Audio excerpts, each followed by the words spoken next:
Welcome students, শুভ sir job preparation চ্যানেলের পক্ষ থেকে আমি শুভ স্যার আপনাদের সবাইকে জানাই সুস্বাগতম।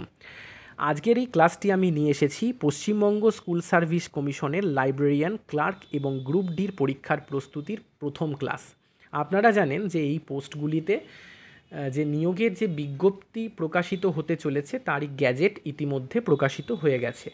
তো আজকের ক্লাসে সেই গ্যাজেটটারই বিশদে বিশ্লেষণ করা হবে এবং এই ক্লাসটি আমার আনতে একটু সময় এই কারণে লেগে গেল যে সমস্ত রকমের তথ্য যাতে সহজ সরল উপায়ে আপনাদের সামনে আমি নিয়ে আসতে পারি, সেই জন্যই এই ক্লাসটিকে তথ্যবহুল করে তোলার জন্য একটু সময় নেওয়া হয়ে গেছে। তো আজকের এই ক্লাসে আমি যে যে জিনিস আপনাদের সামনে বিশদে বর্ণনা করতে চলেছি খুবই সহজ সরল উপায়ে, সেগুলি আমি প্রথমেই একটু আপনাদেরকে বলে দিই। স্টুডেন্টস, আজকের এই ক্লাসে আমি আপনাদের সামনে বর্ণনা করতে চলেছি যে আপনারা যে পরীক্ষাটা দিতে চলেছেন সেই পরীক্ষাতে কোন কোন পোস্টের জন্য পরীক্ষা দেবেন, এই পোস্টের জন্য আপনাদের নিয়োগ প্রক্রিয়া কীরকম হবে, তারপরে এই পরীক্ষা যে দেবেন আপনাদের কী কী কোয়ালিফিকেশান, এই নতুন যে গ্যাজেট বেরিয়েছে তাতে কী কী কোয়ালিফিকেশান চাওয়া হয়েছে, বয়স সীমার কথা এই নতুন গ্যাজেটে কি বলা হয়েছে, নিয়োগ প্রক্রিয়াতে আপনারা কোনটাতে কত নাম্বার পেলে আপনাদের ইন্টারভিউতে ডাক পাবেন এবং প্রতিটা পদের জন্য কতজনকে ইন্টারভিউতে ডাকা হবে এই বিষয়ে বিশদে বর্ণনা করেছি। বিগত যে পরীক্ষা হয়েছিল সেই পরীক্ষার যে কাট অফ জেলা ভিত্তিক আমি তৈরি করেছি, আপনাদেরকে দেখাবো এবং এই চাকরিটা পাওয়ার পর আপনাদের এক্সপেক্টেড কত স্যালারি হবে সেটাও আপনারা দেখতে পাবেন এবং প্রত্যেকটার বিশদ বর্ণনা আপনারা এই ক্লাসে পেতে চলেছেন। সেই জন্য এই ক্লাসটি প্রথম থেকে শেষ অবধি মনোযোগ সহকারে দেখতে থাকুন। দেখুন, আমি প্রথমেই দিয়েছি যে WBSSC অর্থাৎ West Bengal school service commission এবারে যে গেজেটটি দিয়েছে সেই গেজেটে 3 ধরনের পোস্টের কথা বলা হয়েছে: লাইব্রেরিয়ান, ক্লার্ক এবং গ্রুপ ডি। এই অফিসিয়াল ওয়েবসাইটে এই সংক্রান্ত বিজ্ঞপ্তি প্রকাশিত হয় এবং প্রার্থীদেরকে অনলাইনে আবেদন করতে হয়। তো এখানে লাইব্রেরিয়ান, ক্লার্ক তো ঠিক আছে, আর গ্রুপ ডি পোস্টের জন্য lab attendant, night guard, peon ইত্যাদি অন্তর্ভুক্ত থাকে। সাধারণত গ্রুপ ডি পোস্ট হচ্ছে যে কোনো স্কুলের 4র্থ শ্রেণীর যে সমস্ত কর্মী থাকে অর্থাৎ 4th গ্রেড স্টাফ থাকে তাদেরকেই গ্রুপ ডি স্টাফ বলা হয়। এবার আমরা দেখে নেব নিয়োগ প্রক্রিয়া কী। সাধারণত লিখিত পরীক্ষা অর্থাৎ যেগুলো MCQ টাইপ কোশ্চেন আর OMR বেসড যে পরীক্ষা হয় সেই পরীক্ষা এবং ইন্টারভিউয়ের মাধ্যমে প্রার্থী যাচাই করা হয়। কিছু পদের জন্য দক্ষতা পরীক্ষাও নেওয়া হতে পারে, যেমন ক্লার্কের জন্য কম্পিউটার টেস্ট নেওয়া হতে পারে। এক্সপেরিয়েন্সের নম্বর যোগ করে 2:1 অফ ফাইনাল ভ্যাকেন্সিজ ইন্টারভিউতে ডাকবে, অর্থাৎ এক্সপেরিয়েন্সের জন্য এবারে নম্বরটি দেওয়া হয়েছে, যেটা আগের বারের যে পরীক্ষা ছিল সেটাতে এই নাম্বারের কোনো ব্যাপার ছিল না, কিন্তু এবারে এক্সপেরিয়েন্সের জন্য নম্বর দেওয়া হচ্ছে। ফাইনাল ভ্যাকেন্সিজের 2:1 রেশিওতে ইন্টারভিউতে ডাকা হবে। এবার লাইব্রেরিয়ান, আপনারা আপনাদের স্ক্রিনে দেখতে পাচ্ছেন লাইব্রেরিয়ান পদে নিয়োগ হবে প্রার্থীদের লিখিত পরীক্ষায় প্রাপ্ত মোট নম্বরের ভিত্তিতে, যা কেন্দ্রীয় কমিশন দ্বারা পরিচালিত হবে। একাডেমিক পারফরমেন্স, অভিজ্ঞতা এবং সাক্ষাৎকারের অর্থাৎ ইন্টারভিউয়ের মাধ্যমে মূল্যায়ন করা হবে। ক্লার্ক পদে নিয়োগ হবে প্রার্থীদের লিখিত পরীক্ষায় মোট প্রাপ্ত নম্বরের ভিত্তিতে, যা কেন্দ্রীয় কমিশন দ্বারা পরিচালিত হবে। একাডেমিক পারফরমেন্স, এখানে স্টুডেন্টস একাডেমিক পারফরমেন্সের যে নাম্বার সেটা কত পেলে একাডেমিক নম্বর কত হবে সেটা আমি ডিটেলসে এর নেক্সট যেখানে আমি বর্ণনা করেছি সেখানে আপনাদেরকে বলে দেবো।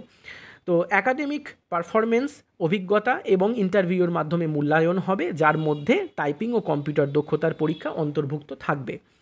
গ্রুপ ডি কর্মচারী, গ্রুপ ডি পদে নিয়োগ হবে প্রার্থীদের লিখিত পরীক্ষায় প্রাপ্ত মোট নম্বরের ভিত্তিতে, যা কেন্দ্রীয় কমিশন দ্বারা পরিচালিত হবে এবং ইন্টারভিউয়ের মাধ্যমে মূল্যায়ন করা হবে। এটা আমি একটা সাধারণ একটা কথা আপনাদেরকে বলে দিলাম। এইবার আমি বর্ণনা করছি কোয়ালিফিকেশান কি। আপনি যদি লাইব্রেরি পোস্টের জন্য আবেদন করতে চান তাহলে আপনি BA, BSc, BCom যে কোনো গ্র্যাজুয়েশন হলেও হবে। আপনি রেগুলারেও গ্র্যাজুয়েশন করতে পারেন, ডিস্টেন্সেও গ্র্যাজুয়েশন করতে পারেন, কোরেসপন্ডসেও গ্র্যাজুয়েশন করতে পারেন এবং তার সাথে লাগবে লাইব্রেরি সায়েন্সে আপনার ডিগ্রি লাগবে, তবেই আপনি এই লাইব্রেরিয়ান পোস্টের জন্য আবেদন করতে পারবেন। এবং আপনার যে বয়স হতে হবে সেটা হচ্ছে, যদি আপনি জেনারেল ক্যান্ডিডেট হয়ে থাকেন তাহলে 20 থেকে 40 বছরের মধ্যে বয়স হতে হবে এবং যে এজ রিল্যাক্সেশন অর্থাৎ বয়সের ছাড় থাকছে সেটা হচ্ছে SC STদের জন্য 5 বছর, OBCদের জন্য 3 বছর আর ফিজিক্যালি হ্যান্ডিক্যাপড প্রার্থীদের জন্য 8 বছর। যদি আপনি ক্লার্ক পোস্টের জন্য আবেদন করতে চান তাহলে আপনাকে স্কুল ফাইনাল পাস করা থাকতে হবে অথবা মাধ্যমিক পাস হতে হবে অথবা এর ইকুইভ্যালেন্ট সমতুল্য পরীক্ষায় পাস করা থাকতে হবে। আপনি যদি জেনারেল প্রার্থী হন তাহলে 18 থেকে 40 বছরের মধ্যে বয়স হতে হবে। এজ রিল্যাক্সেশন একই রকম, SC STদের জন্য 5 বছর, OBCদের জন্য 3 বছর, ফিজিক্যালি হ্যান্ডিক্যাপডদের জন্য 8 বছর। আপনি যদি গ্রুপ ডি পরীক্ষার জন্য আবেদন করতে চান তাহলে আপনাকে ক্লাস 8 পাস হতে হবে অথবা এর সমতুল্যভাবে পাস হতে হবে। এখানে আপনি যদি জেনারেল প্রার্থী হন তাহলে 18 থেকে 40 বছর, এজ রিল্যাক্সেশনও সে একই রকম, SC STদের জন্য 5 বছর, OBCদের জন্য 3 বছর, PH ক্যান্ডিডেটদের জন্য 8 বছর। এখানে স্টুডেন্ট আমি খুব সহজ সরলভাবে আপনাদেরকে কোয়ালিফিকেশন এবং এজ বর্ণনা করে দিলাম। এইবার হচ্ছে যে পরীক্ষায় যখন আপনি বসবেন তখন কোন ভাষায় পরীক্ষা হবে। পরীক্ষা হবে যেটা মানে পরীক্ষা হয় সেটা বাইলিঙ্গুয়াল, ইংলিশে এবং বেঙ্গলিতে হবে।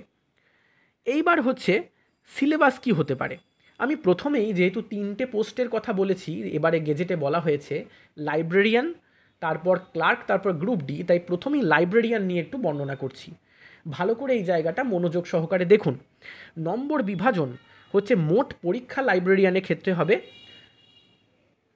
100 নম্বরের। লিখিত পরীক্ষা OMR বেসড হবে MCQয়ে, এটা হবে 75 নম্বরের। অ্যাকাডেমিক কোয়ালিফিকেশানের জন্য 10 নম্বর, এক্সপেরিয়েন্সের জন্য 5 নম্বর, আর ইন্টারভিউ অথবা পার্সোনালিটি টেস্টের জন্য 10 নম্বর। এই এক্সপেরিয়েন্সের নম্বর যোগ করে তবে ইন্টারভিউতে ডাকবে। এটা হলো লাইব্রেরিয়ানের জন্য বলা হলো। এখানে স্টুডেন্ট আমি লাইব্রেরিয়ানের যে লিখিত পরীক্ষার সিলেবাস এটা এখনও পর্যন্ত দিতে পারছি না, কারণ গেজেটে লিখিত পরীক্ষার সিলেবাসের ব্যাপারে কিছু তথ্য পাওয়া যায়নি।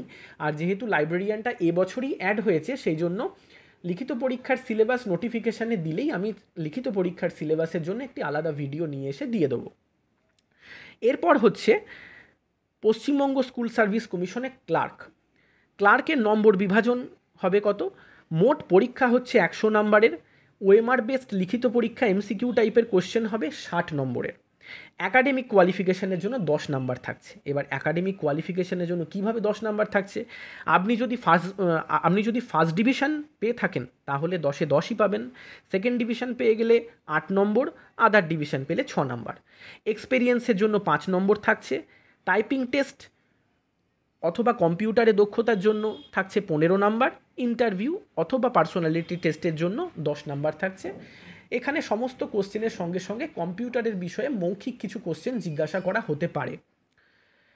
এরপর এই যে ক্লার্কের কথা বলা হলো, ক্লার্কের যে লিখিত পরীক্ষার ধরন, এই যে 60 নাম্বার যে লিখিত পরীক্ষা হবে, এটা আগের বছরে যে পরীক্ষাটা হয়েছিল সেই পরীক্ষার সিলেবাসটা আমি এখানে আপনাদেরকে বর্ণনা করছি। সেখানে জেনারেল নলেজের 15টা প্রশ্নের জন্য 15 নম্বর, কারেন্ট অ্যাফেয়ার্সে 15টা প্রশ্নের জন্য 15 নম্বর, ইংরাজি 15টা প্রশ্নের জন্য 15 নম্বর, পাটিগণিতে 15টা প্রশ্নের জন্য 15 নম্বর, মোট 60টা প্রশ্নের জন্য 60 নম্বর। পরীক্ষার সময় 60 মিনিট। প্রশ্নের ধরন MCQ, পরীক্ষার মান প্রতি প্রশ্নের মান 1। এইবার হচ্ছে পশ্চিমবঙ্গ স্কুল সার্ভিস কমিশনের ক্লার্কের লিখিত পরীক্ষার সিলেবাস। দেখুন স্টুডেন্ট, আমি এখানে স্ক্রিনে আপনাদেরকে লিখিত পরীক্ষার সিলেবাসটা আমি এখানে দেখিয়ে দিচ্ছি এবং এর প্রত্যেকটি জায়গা বা প্রত্যেকটি সেকশন আমাদের এই ইউটিউব চ্যানেলে আমি যে ক্লাস আনতে থাকবো এই বিষয়ে কোশ্চেন এবং ব্যাখ্যা সহ কোশ্চেন আমি আনতে থাকবো। তাই আমাদের চ্যানেলটাকে সাবস্ক্রাইব করে রাখবেন। এই ভিডিওটি যদি আপনার উপকারে লেগে থাকে অবশ্যই ভিডিওটিকে লাইক করবেন। এখন থেকে আমরা WBSSC এর প্রিপারেশনের জন্য প্রতিদিন ক্লাস আনতে থাকবো এবং প্রাইমারি ইন্টারভিউয়ের ক্লাস তো চলছেই। স্টুডেন্টস, এরপর সিলেবাসটা আপনারা দেখে নিয়েছেন, এবার বর্ণনা করব স্কুল সার্ভিস কমিশনের গ্রুপ ডি। দেখুন, গ্রুপ ডি এর যে নম্বর বিভাজন সেটা মোট পরীক্ষা হচ্ছে 50 নম্বরের। লিখিত পরীক্ষা যেটা OMR বেসড হবে এবং সেটা MCQ টাইপের কোশ্চেনের জন্য 40 নাম্বারের। এটা আগেরবার যে পরীক্ষাটা হয়েছিল এটা 45 নাম্বারের হয়েছিল, এবারে 40 নাম্বারের হবে। এক্সপেরিয়েন্সে 5 নম্বর দেওয়া হচ্ছে। ইন্টারভিউ অথবা পার্সোনালিটি টেস্টের জন্য ইন্টারভিউ আর পার্সোনালিটি টেস্টের জন্য 5 নম্বর দেওয়া হচ্ছে।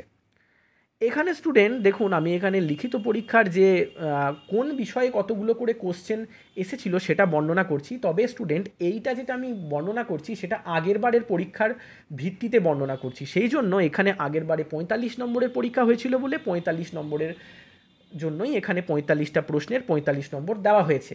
এবারে 40 নম্বরের পরীক্ষা হবে, তবে এবারে সিলেবাসের নতুন যে সিলেবাসটা পেলেই আমি ভিডিওতে নিয়ে আসবো। এটা আগের বারের সিলেবাস। জেনারেল নলেজের 15টা প্রশ্নের জন্য 15 নাম্বার, কারেন্ট অ্যাফেয়ার্সের 15টা প্রশ্নের জন্য 15 নাম্বার, পাটিগণিতে 15টা প্রশ্নের জন্য 15 নাম্বার, মোট 45টা প্রশ্নের জন্য 45 নাম্বার। পরীক্ষার সময় 60 মিনিট। প্রশ্নের ধরন এমসিকিউ, প্রতিটি প্রশ্নের মান 1। এবার দেখুন, এই গ্রুপ ডি এর যে লিখিত পরীক্ষার সিলেবাস আপনাদের স্ক্রিনে আমি দেখাচ্ছি, আপনারা ভালো করে সিলেবাসটা দেখবেন। আমি গ্রুপ সি অর্থাৎ যেটা লাইব্রেরিয়ান এবং ক্লার্ক এবং গ্রুপ ডি এর ক্লাস নেক্সট ক্লাস থেকে আনতে শুরু করছি, প্রশ্ন উত্তর এবং তার ব্যাখ্যা সহ। তাই অবশ্যই প্রত্যেকটা ক্লাসকে খুব মনোযোগ সহকারে দেখবেন। হ্যাঁ, এবং যখন পরীক্ষার নোটিফিকেশান খুব তাড়াতাড়ি তো বেরোবে, এবার সেই নোটিফিকেশান বেরোনোর মানে পর থেকে মাঝে মাঝেই আমি একটা দুটো করে পরীক্ষা নিতে থাকবো এই লাইব্রেরিয়ান, ক্লার্ক আর গ্রুপ ডি এর। তাই সব সময় আমাদের চ্যানেলটাকে সাবস্ক্রাইব করে রাখবেন। স্টুডেন্টস, এবার আমি আপনাদেরকে দেখাতে চলেছি যে আগের বারে যে গ্রুপ সি এর পরীক্ষা হয়েছিল অর্থাৎ ক্লার্কের যে পরীক্ষা হয়েছিল, এটা কিন্তু লাইব্রেরিয়ানের নয়। আগের বারে যে ক্লার্কের পরীক্ষা হয়েছিল সেই ক্লার্কের পরীক্ষায় কাট অফ কত হয়েছিল স্টুডেন্টস? ওই যখন আগের বারে পরীক্ষা হয়েছিল WBSSC থেকে সেরকম কিছু কাট অফের কথা জানা যায়নি। তবে বিভিন্ন ইন্টারনেট থেকে বিভিন্ন জায়গা মানে একটু দেখে একটু সমস্ত ইন্টারনেটের বিভিন্ন মানে ইন্টারনেট থেকে বিভিন্ন দেখে আমি কাট অফগুলোকে একটা এক্সপেক্টেডভাবে নিয়ে এসেছি। হ্যাঁ, তাই এই কাট অফগুলো আপনারা দেখলে বুঝতে পারবেন যে আপনাদের প্রিপারেশানটাকে কেমন নিলে বা কেমন প্রিপারেশান মানে নিতে থাকলে কত স্কোর করতে পারলে আপনারা ইন্টারভিউয়ের জন্য ডাক পেতে পারবেন।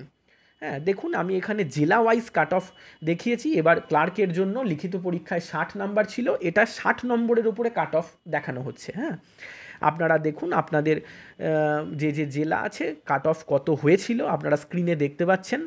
এরপর দেখুন দেখাচ্ছি আমি, এই যে দেখুন এখানেও সেই সময়ে কাট অফ কত হয়েছিল আমি এখানে দেখাচ্ছি।